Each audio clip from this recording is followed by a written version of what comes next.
আব্বা থাম, তোর মায়ের ভাতার একটু পানি অল্টার করছে, ডাকো কেন? আরে শালির শাল, আমি কি করছি তুই তো দেখতেই পাসি, ডাকছু কেন? এত ঘন ঘন ডাকিস কেন? টাকা 500টা দাও তো আব্বা, ওই দুর্গা পূজা মেলা এই শালা মাগির বেটা বলে কোন কথা, তোর মায়ের নাঙ্গে কি টাকা আমার কাছে তৈরি করে থুইছে? আমার মাও এইভাবে খাইলাইলু আজকে তোর ভাই, আজকে আমার মা ভুলে যেত না কি আছে বল, কি করতে ডাকছু?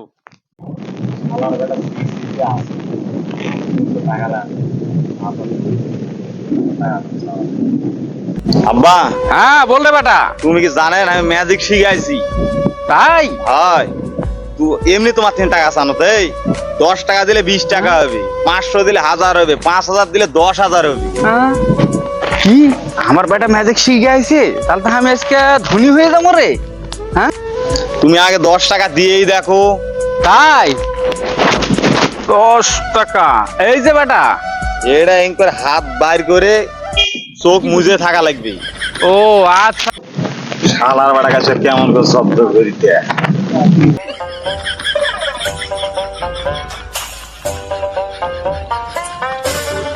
আব্বা এবার ধীরে ধীরে চোখ খুলে দেখো। সত্যি তো আর বেটা ম্যাজিশিয়ান হয়ে গেছে, আমি বড় লোক হয়ে গেছি।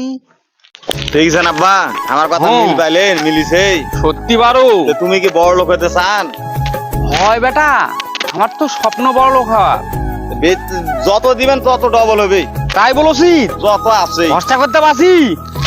আরে বর্ষা বেটা, এই যে টাকা দিনু, এখন এটা তুই আমাকে ডাবল করে দেবা।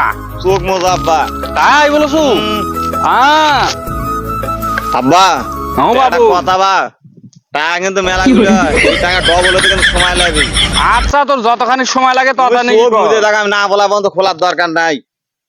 আচ্ছা শালার টাকা দিব না এখন, ব্যবহার টাকালে কোন তো ফকি এখন না খায় থাক সুমন্দি।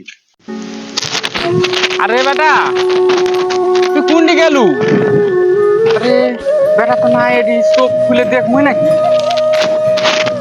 হ্যাঁ আমার বেটা কো?